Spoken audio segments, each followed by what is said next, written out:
Tonight on Joy News Prime, United States government backs decision by the Millennium Development Authority for an independent investigator to conduct forensic audit over the alleged fraudulent guarantee documents submitted by the Public Distribution Services.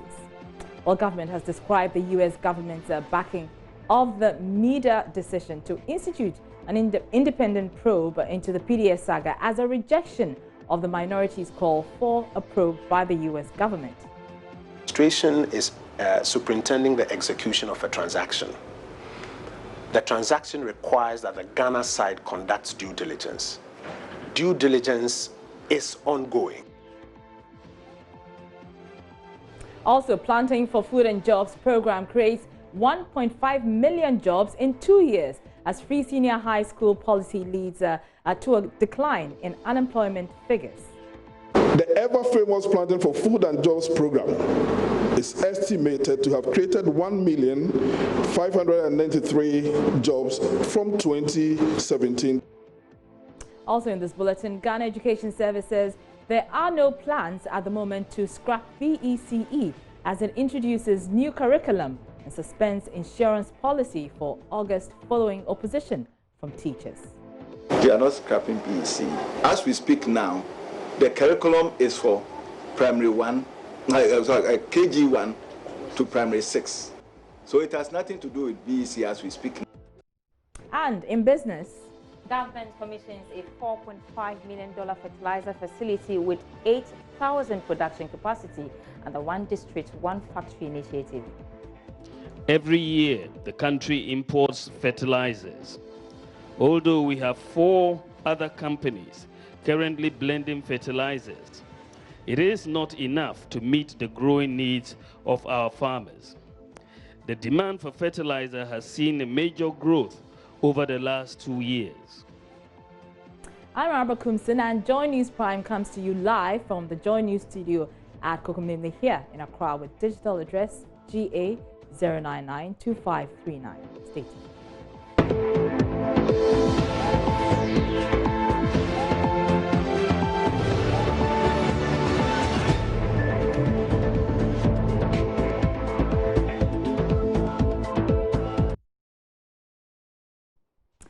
Now, the U.S. government says it backs the decision by the Millennium Development Authority, MMDA, to hire an independent investigator to conduct forensic audit over the alleged fraudulent guarantee documents submitted by the Public Distribution Services, PDS. This was contained in an email response to a set of questions sent by Joy Business. The U.S. government in the email maintained that the independent investigator would conduct a forensic audit of the claimed material breaches in order to fully establish the facts of the matter. Well, my colleague Raymond Aqua is here with the statement, the email, a response from the U.S. government.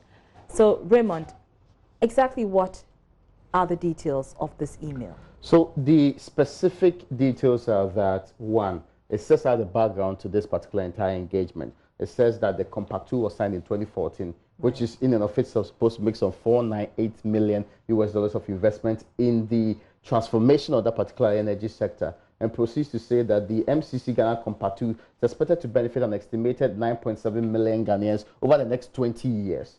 Then it proceeds to give us some more understanding of the 20-year concession which ECG is supposed to provide, in this case, an operator, which is the Power Distribution Services, aims to improve the operations, maintenance, and services to the millions of customers within Ghana's southern distribution network, because we know NETCO is in charge of the northern section clearly. Now, the distribution network remains, and that's an important point it makes here, the distribution network remains the property of the government of Ghana, and under the financial structure of the concession, at all times, Ghanaian investors will hold a minimum of 51% the ownership interest in PDS. Why is this very important? The understanding that we sold ECG could not have been the same understanding that the U.S. government had in this particular case. They insist that what happened was still a private sector participation, and the government still owned the majority of shares in this particular engagement as supposed to be. But what is contentious is the part where it states clearly that the United States government strongly supports the decision taken by the Millennium Development Authority Board of Directors to authorize and hire an independent investigator to conduct a forensic audit of the claimed material breaches. And you know the material breaches substantially came from Minister's information from Information Ministry that said that there have been some material breaches. The Energy Minister called it fraudulent deals, sourcing that particular letter of July 16th, which was from our COOT, the reinsurance company, to the ECG of Ghana, and proceeds to say that only then can all relevant parties make a transparent and evidence-based decision that is in the best interest of the citizens of Ghana. I see. So if I'm correct, MIDA has actually decided, well, the board of MIDA, the board of directors, have decided, the board has decided that they will institute an independent probe into this matter, and the U.S. government is endorsing this. Backing that. No, this is interesting for two quick reasons. We've heard of some other correspondence with the U.S. government that suggested that the government was in support of government's quest to do the interrogation. What is the material breaches you're talking about? There were demand guarantees that are supposed to be provided. Government immediately after that July 16 letter from our COOT to ECG suspected that the demand guarantees were not genuine because the company said it couldn't do the guarantees we're talking about. Two, the person who signed it forged a signature of a higher officer, and that person was not qualified to deal for and on behalf of the reinsurance company, our COOT. Immediately, it triggered the decision to suspend the PDS, and we went through. We've heard from MIDA, we've heard from Bothwell, that says it did nothing wrong. In fact, MIDA even insisted that by all engagement so far, there is no way that when the demand guarantees are issued, it can be revoked, even if it were to do with premiums. One other interesting part of this is if the government of this republic, after its investigation, the president told us that on Friday, when he returned from Angola, if we finally get to know of any problem, we will deal with it the way we ought to deal with it. Because he said on that Friday was when the people are coming with a decision from Qatar, where our COOT is, and that we're supposed to get some decision on what's going to happen in this particular case, because there was a suspension, not termination. Suspension because we suspected something had happened in the negative direction. What will be interesting is to know whether or not when government finally agrees that there's been fraud and there's been material breaches and that what they suspected in the case of the engagement with PDS was real. If they finally conclude it's real, what are its implications for the engagements required of it? Will government proceed? And if government agrees that it was fraudulent, when the two reports differ, when the report from the MIDA special investigator differs from the team we sent as a state, which included a MIDA representative, if you recall, the information minister has made it very clear that a MIDA representative was on that particular part of the delegation that went to the U.S. Is MIDA having a double representation in this case, one in the government team and the other on its own, to verify or cross-check? Is that a second layer of verification of what the government is going to do? And if the two disagree, whose own will hold sway under the circumstances we are talking about? Because really, the MCC is being implemented by MIDA. But the ECG belongs to the government of the Republic of Ghana. So how would the decision go finally when there's a disagreement? If the two agree on the same level, well, we are back to the same point. So it would have been only easier time to deal will with tell. But what is the U.S. government saying specifically on this particular private sector so it also made the point that what they are interested in is a transparent, well-run transaction that meets international standards for private sector participation, and proceeds to say that the government expects that MIDA, the PDS, and the government of Ghana will continue to work together to implement the bold solutions and partnership of the MCC compact that have been fostered to enhance the reliability of the country's power network and improve the lives of the millions of people in this country. The only difficulty here is that when there is an investigation ongoing and we are unclear what the investigation will finally bring out, and whether or not MIDA will continue to be a private sector participant and concessionaire in this particular case, why is the U.S. government insisting that there should still be some working relationship which will foster the arrangement that they're talking about in this case? Does it have an inclination that PDS is finally going to be absolved of any wrongdoing? Does it believe that they are going to go forward and do the things that they used to do, which has been taken from them and indirectly made to do the same job? Very thought-provoking questions. But thank you very much for details of that statement or email response by the U.S. government through MIDA. Well, the minority says the response by the U.S. authorities is a clear endorsement of their position that only an independent forensic audit is required to fully establish the facts of the matter. Here is spokesperson on Foreign Affairs, Samuel Okudzeto-Ablakwa. Government cannot be trusted to investigate this matter thoroughly and independently, because government itself is complicit. Government officials at the very top echelon have not covered themselves in glory. Their fingers are all over this transaction, which has gone bad. And remember that these matters, we've read the PDS response. It does appear that there were internal wranglings as to who shares and who receives the lion's share in this whole affair. And that is why even the claim that there has been fundamental and material breach is now, if you read the U.S. statement carefully, is now even up for question. You get the sense that all of these matters now have to be properly investigated. And that is exactly what we have been demanding, an independent investigation. You cannot trust this government to investigate this matter when it has so many questions to answer. It has not acted above board. It has not acted in a way that inspires confidence. Indeed. But government believes the U.S. position supports the inquiry process it is rolling out. As you know, 2 teams were dispatched to Qatar and the U.S. as part of the investigations. Information Minister Kojo Nkrumah reveals a delegation that went to the U.S. included representatives of MMDA. He told Joy News in an interview yesterday that due diligence is being done. According to him, when investigations are concluded, government will take a decision based on the discoveries by the various parties. The administration is superintending the execution of a transaction. The transaction requires that the Ghana side conducts due diligence. Due diligence is ongoing. And during the process of the due diligence, a red flag has been raised, and the administration suspends the concession to do a deeper inquiry into it. Right. And that is being suggested as something that the administration has not done right. You would recall that initially an attempt was made to create the impression that this happened because the administration had moved a condition precedent to become a condition subsequent. I'm sure you recall that. And that has been proven to be a flat out untruth, because at no point in time was this guarantee moved from a condition precedent to a condition subsequent. It's forever been a condition precedent. Secondly, if you look at the rules that govern guarantees of this nature, there's a presumption of regularity when you deliver them on the face with all the signatories intact. But that did not stop the Ghana side from the 28th of February to commence its inquiry, which inquiry is ongoing. And I'm explaining to you that it is only in September when all the conditions, between now and September, assuming there's nothing wrong with this guarantee even, if any of the conditions subsequent are not met, the Republic of Ghana reserves the right to terminate or to take some action. It's not something that you can say, but this could have been done earlier. That defeats the whole structure of the transaction and the due diligence process, which goes on up until September.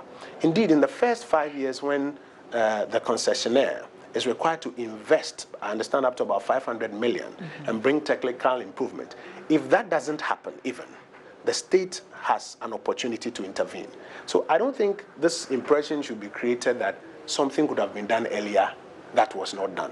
This is the time to do all that is being done currently.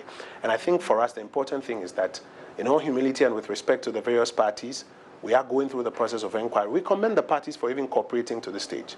We're going through the process of inquiry, and whatever we find, we will let the world know. For those who seek to make capital out of it, this is not the first time they have tried, and I'm not sure they'll succeed. Right, and so how soon are we expected to, come to a finality on this matter? I think we gave ourselves a 30-day window within which to complete all the bits of this inquiry. If at any point in time before then, we have reason to believe that we have completed that exercise, we will update the nation. All right. Let's talk about media matters. And Well, Employment and Labor Relations Minister Ignatius Bothwell says in 2 years, a total of 1.5 million jobs have been provided through government's Planting for Food and Jobs program. Speaking at a media briefing in Accra, he said the social intervention, together with others, have led to a decline in Ghana's unemployment figures. one of the major contributors to the decline in unemployment has been the introduction of the free senior high school. You may ask why. I indicated to you earlier that the working population starts from age 15. At age 15, a child had just completed junior high school or junior secondary school. So all things being equal, all those who otherwise wouldn't have continued education will have fallen into the unemployment bracket. But for the free senior high, they are schooling, so you cannot say that they are unemployed. So one of the major contributory factors to the decline in unemployment is the introduction of the free senior high school.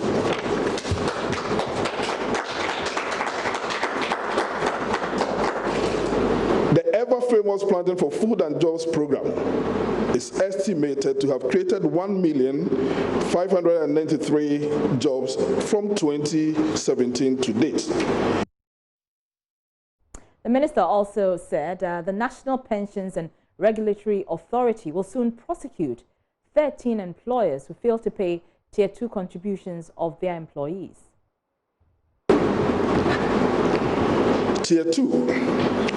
This is 5% of the total contribution of 18.5% for the employee. Under the Tier 2, there were some 427,137 contributors as of end of 2018. Ironically, the number of employees on the Tier 1, that is 1,533,942, are more than those on the Tier 2, though both are mandatory. So the meaning is that it is possible some employers pay Tier 1 of their workers' contribution but do not pay the Tier 2. It is for this reason and other pension-related offenses that NPRA has secured prosecutorial powers from the Attorney General to prosecute offending employers. Currently, as of June 2019, 13 defaulting employers have been earmarked for prosecution. Dockets are being prepared to send them to court. I therefore want to use this opportunity to appeal to all employers to pay the contributions of their employees timely to avoid prosecutions.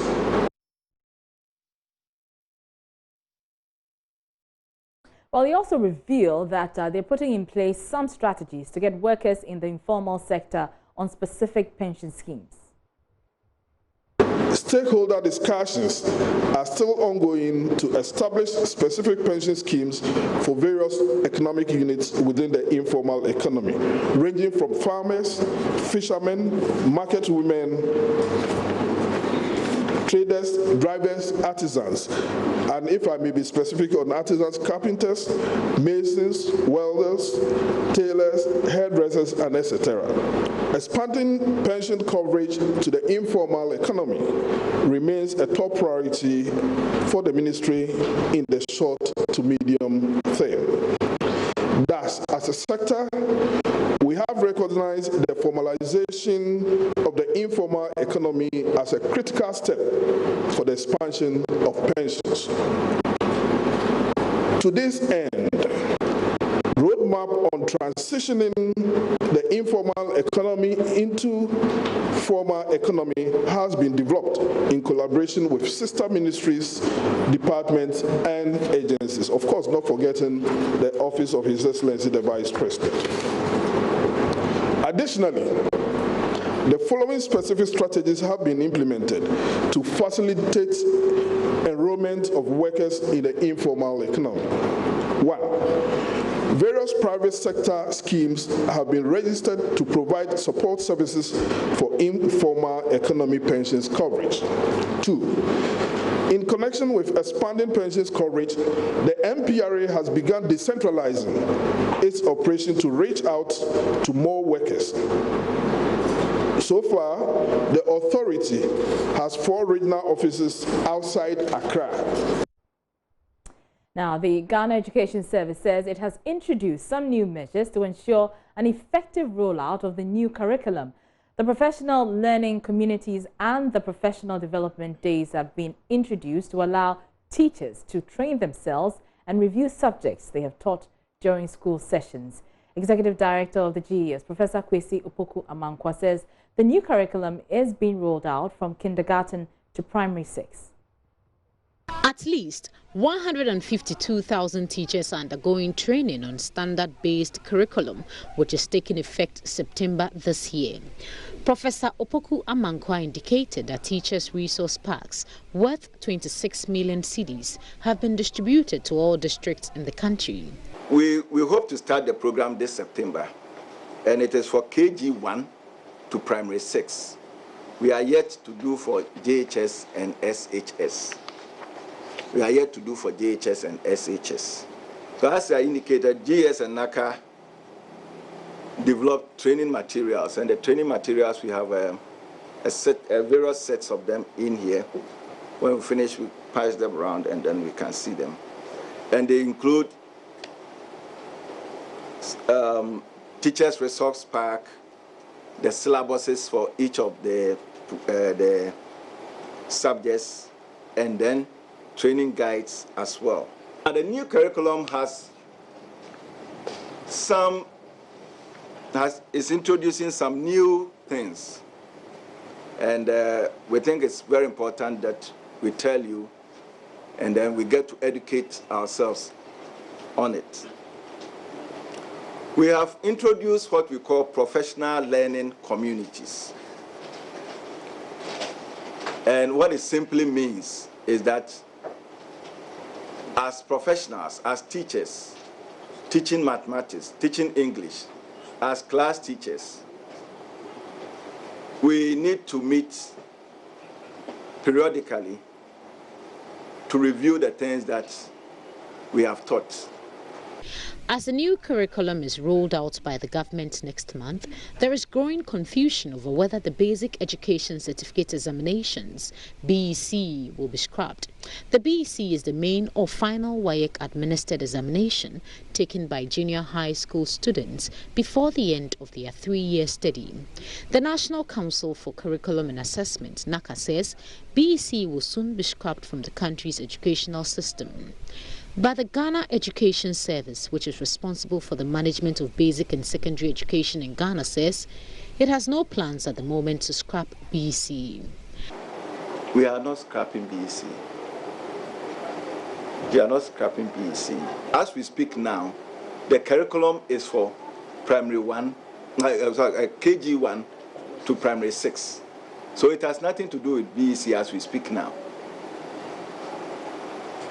You know, but the new curriculum also comes with assessment pack, and we have indicated that we are going to have national assessment at various levels: primary 2, primary 4, primary 6, and then as we develop, we are even yet to develop the curriculum for JHS and then SHS. So you cannot just say that you are going to scrap until you develop that and you know the kind of assessment that you do. That is when you make decisions on that. So we are not. So we are not scrapping what do you call it, BEC. Another issue that came up at the event was insurance for teachers. The GES says it has suspended its insurance policy for August following stiff opposition from teachers. Director General for the service, Professor Kwesi Opoku Amankwa, says the policy will resume in September. The policy, which was introduced in 2018, meant that 10% will be deducted from each teacher's salary at source. The Teachers and Educational Workers Union, TEU, demanded the immediate withdrawal of the policy, which they say they had not been informed about. We have, from the records that we have, we are very confident that the SIC Life, GES SIC Life program is something that is worth it. It is something that we should continue to implement. There are a few people who are not interested.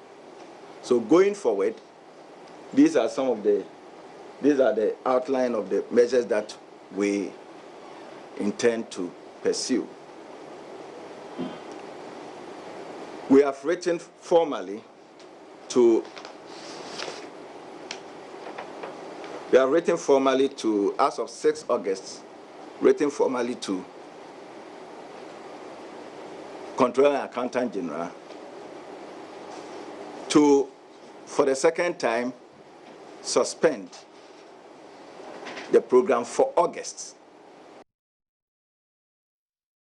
Let's stay on education because Vice President Dr Mahamudu Bawumia has challenged former President John Mahama to suggest ways to make the free senior high school program better. Dr Bawumia, who is convinced the former president has nothing to offer beneficiaries of the policy, challenged him to publicly tell the Ghanaian people what he would do about the policy if he becomes president. The vice president, who was speaking at the commissioning of a fertilizer factory at Isuboy in the eastern region, also defended the double-track system. It's interesting to hear the former president say yesterday that now he is committed to free senior high school education. But he says he will review it when he comes. You have been criticizing this policy since 2012.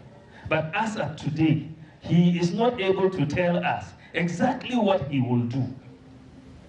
I mean, if you have been in the position, what will you do? What are your concrete policies? Don't tell me you are going to wait and be voted and you will call a stakeholders meeting to consult. That is not leadership. Tell us exactly what you will do. If you are not going to do double track, what is your alternative? That is demonstration of leadership. And I throw this challenge to him. He should come out and tell us exactly what he will do. Because the visionary, Nana Akufo-Addo, not only said he will do it, he has done it. And he's shown how he has done it. Just don't tell us he will do. He has not told us what he will do because I know he doesn't know what he will do. That is the simple answer.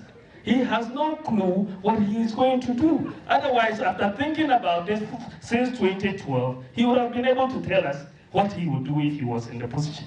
But one thing I can tell you for sure, I am 100% certain that if John Mahama was in office today, Ghana will not have free SHS today. I'm 100% certain of that. Time for our series, Porous Borders, and travelers and traders of the Aflao border, specifically Beat 9, are accusing Togolese border officials of extortion as a condition of entry even after they show proof of their identity. None of the officials we approached will go on record, and although they deny the allegations, they also admit to accepting unsolicited gifts given freely by the travelers. The border check at Beat 9 is the only main border in an area laced with unapproved routes. Ivy Setoji has more in today's edition of our series on porous borders.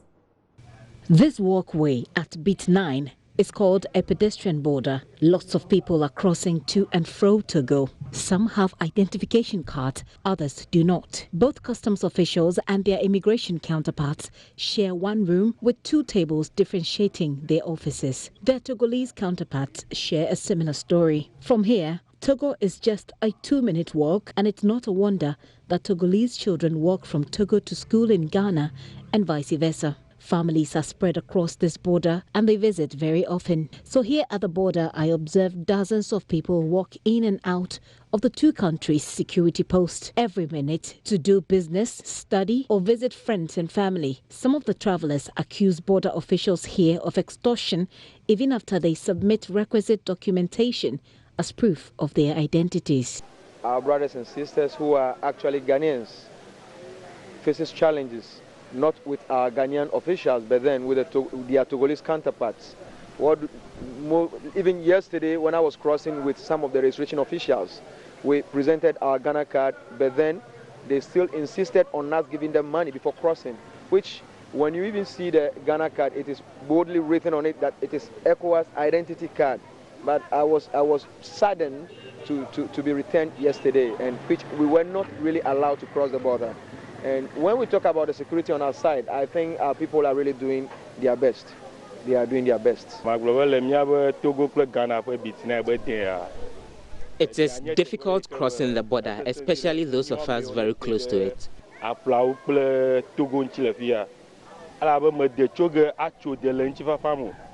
We cannot cross the border in peace because the security always asks us money or demand money from us anytime we cross to and from Togo.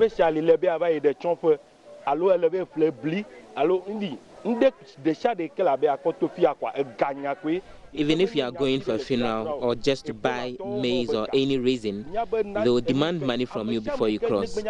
Even the border post people and anyone working at the security post demands money before we cross.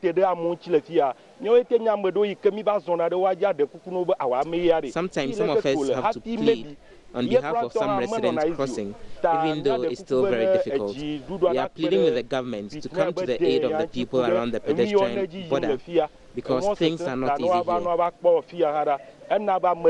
Issues here should be addressed by government because people find it difficult crossing the Bit9 pedestrian border because of the issues with extortion of monies, especially to people who sell around, and even drivers are unable to do their businesses in peace.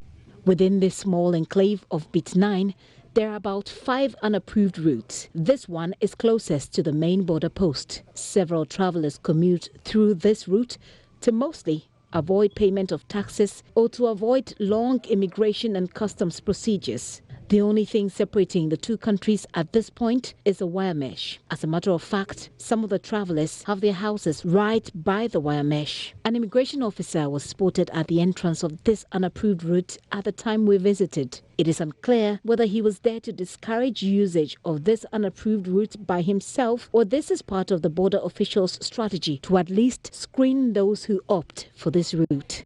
At the main Aflao-Togo border, it is business as usual. Hundreds of people, as well as vehicles and trucks full of goods, move in and out. Elliot Edem Agbenou is the MCE for Ketu South. You see, the main border is there, meant for, crossing to and fro. And also the Bit9 border is there specifically for pedestrians. It's not even allowed for goods to pass through Bit9. It's there for pedestrians when going to Togo, come through the approved route, Bit9 or the main border. Let you just, if you have an ID card, just show it and you'll be allowed to go through. But if you have the risk of going through the unapproved route, that is when you also meet Kalabule people there who will also be taking advantage of you. So yes, they've always been making these claims, but they've not been substantiating it. I've always made a point that if somebody takes money from you, you have the security services, make sure you demand receipt from the person. Because where the mesh is being controlled by Togolese. So they have almost the control over whether to close it or not. And at times we have to appeal to them to close it for us. Putting in place the right measures at the borders at this time could be a stitch in time. That is just Togo out there. This is just Togo. From here, you just 2 minutes, then you cross the border, you are in Togo. Ivy Setoji's report for Joy News. Now, the family of a 9-year-old boy who went missing in the northern regional town of Changli nearly a month ago is accusing police of poorly handling the case reported to them. According to the father of Abdul Sabu, the last day he set his eyes on his first son was on July 20, when he sent him to the Arabic school that morning.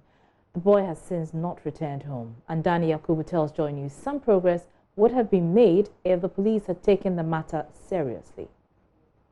To Arabic school in an area called Changli. When they usually close around 12, so when they close, He stayed with the grandmother until I go and pick him, or the mother goes to pick him. I started asking the friends in the area, have you seen Abdul?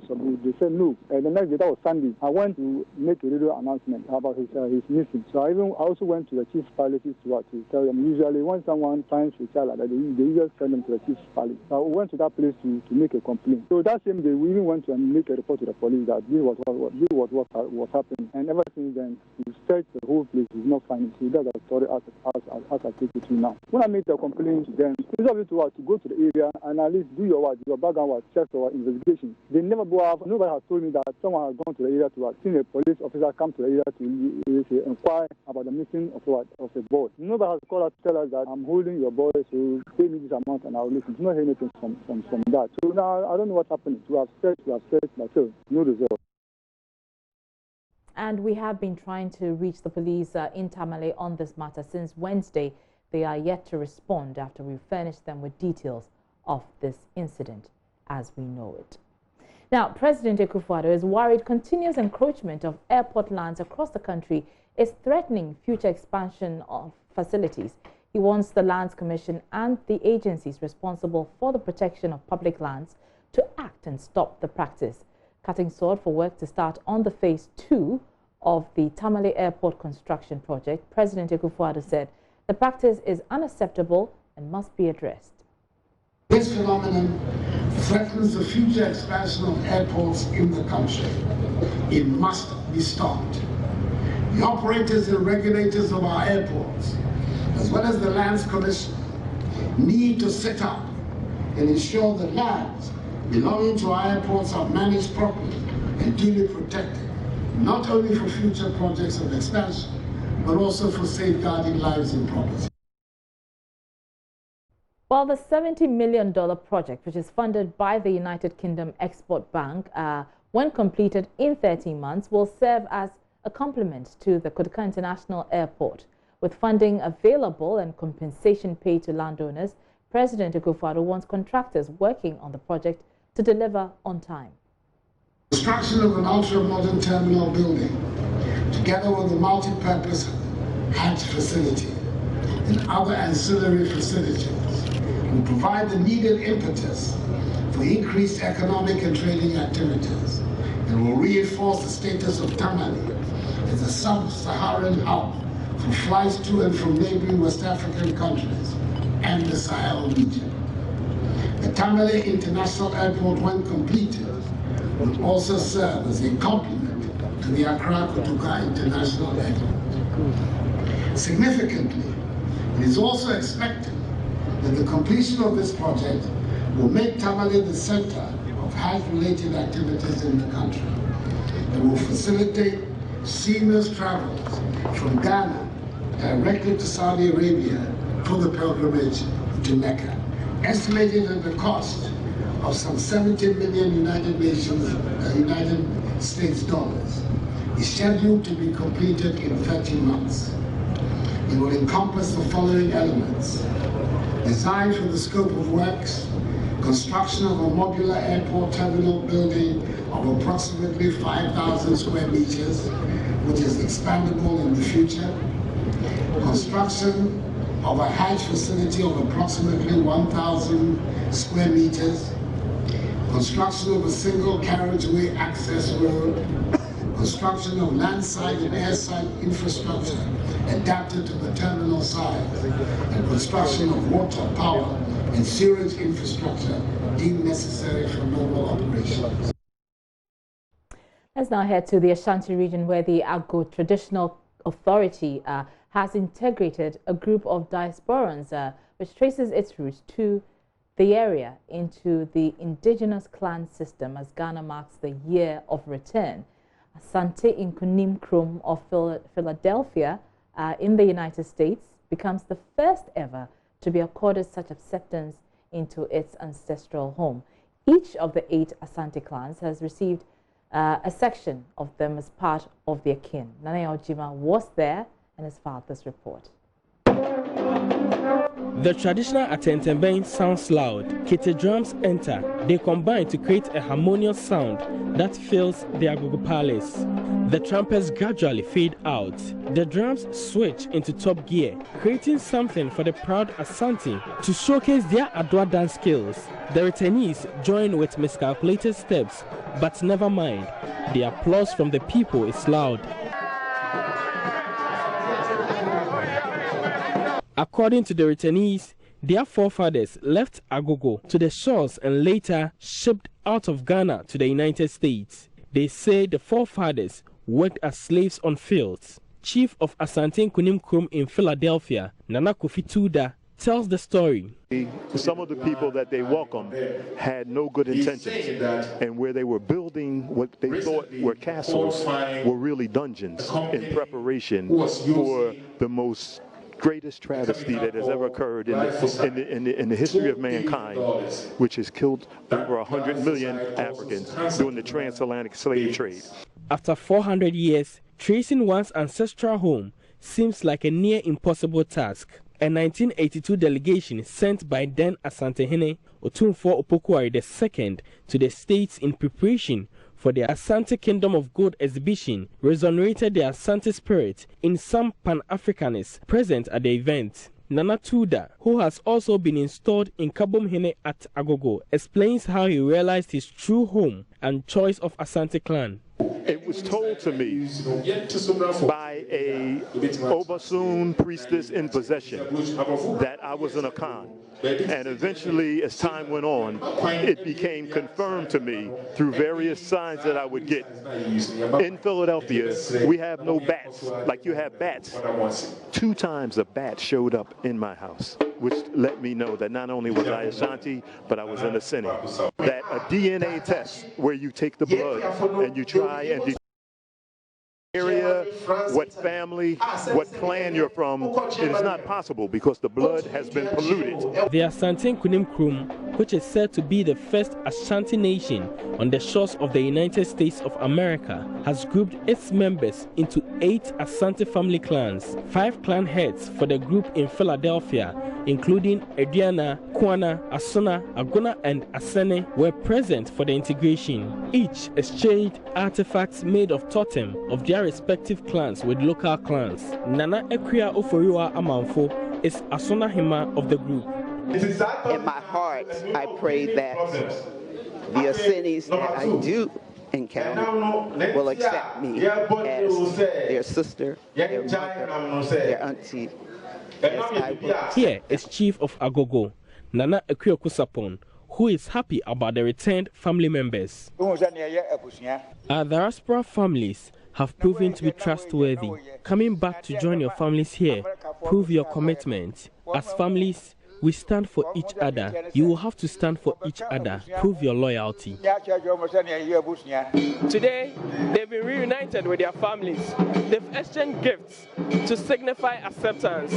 From now, it's expected that they help develop Agogo. Nana Eljima reporting.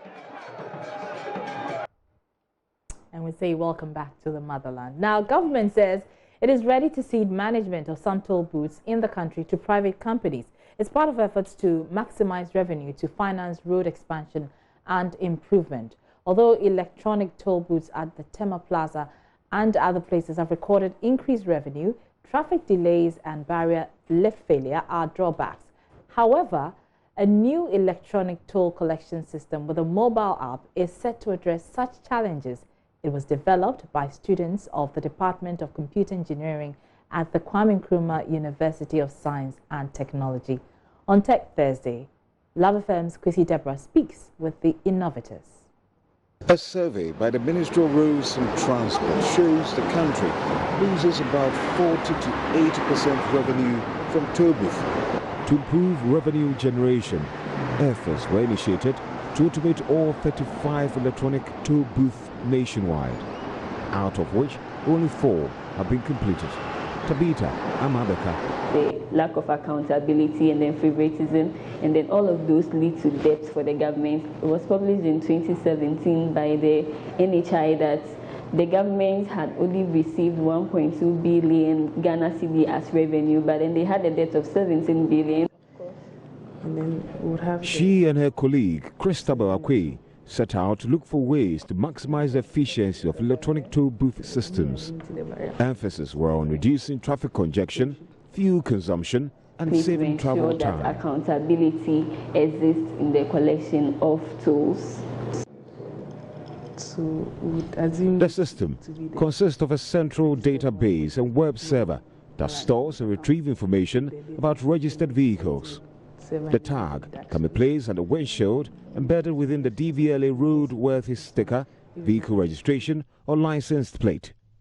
As the vehicle reaches the barrier, a reader scans and deducts toll from the prepaid account. Electronic toll collection works with a tag which will be attached to every vehicle that uses the toll gate, and the tag would contain some information that concerns a particular user's account. So the account is just like the current prepaid account that we have, where you have your card and then you go and buy credit to enable you use electricity. But in this case, what you are buying is credits that anytime you pass by the toll gate, it automatically deducts the charge for your car.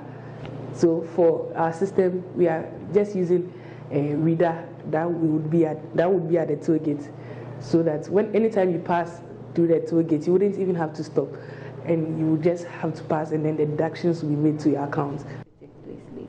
Vehicle owners can therefore see transaction and manage account information on their mobile phones.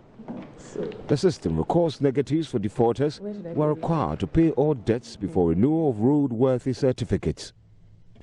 The proposed system also permits quick tracking of vehicles, as the location information of vehicles are stored during toll deduction. Reporting for Joy News, Kwesi Deborah. Now, former President of Nigeria, Olusegun Obasanjo, has charged young African leaders to take up the mantle to change the African narrative of being a poor continent. According to him, the continent can only achieve a Ghana beyond aid only if the youth corrects the wrongs that already have been made. He was speaking at the conferment night at this year's African Youth and Governance Convergence. Nancy Fajadosi has more.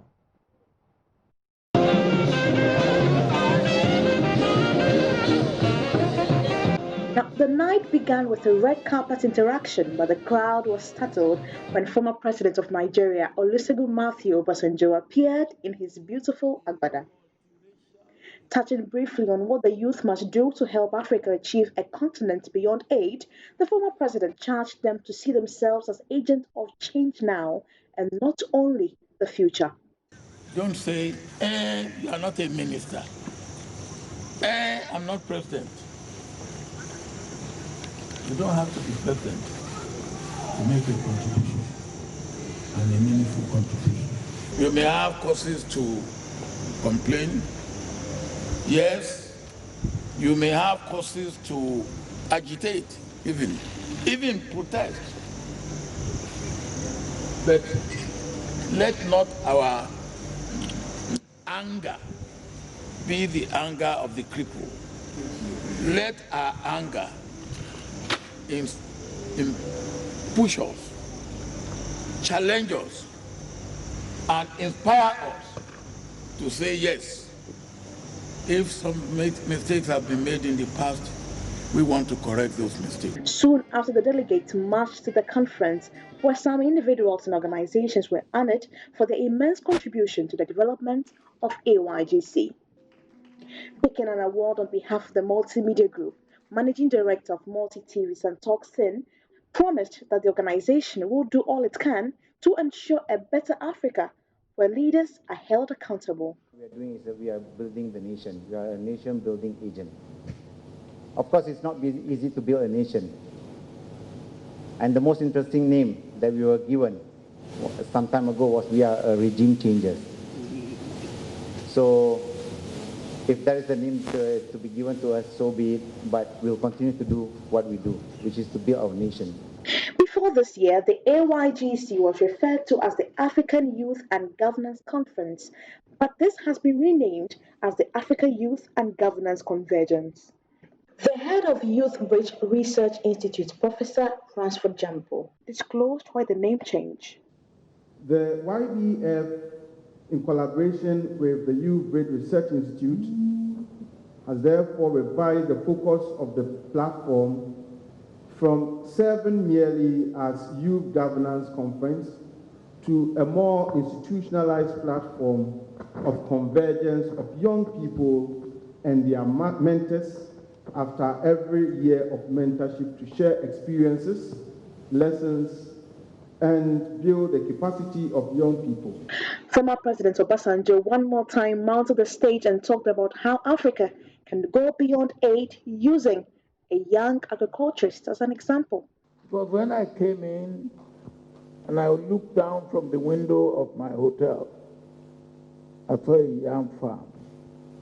And I said, hey, this is a beautiful yam farm. Of course, as a farmer, you know, I will recognize what a yam farm is.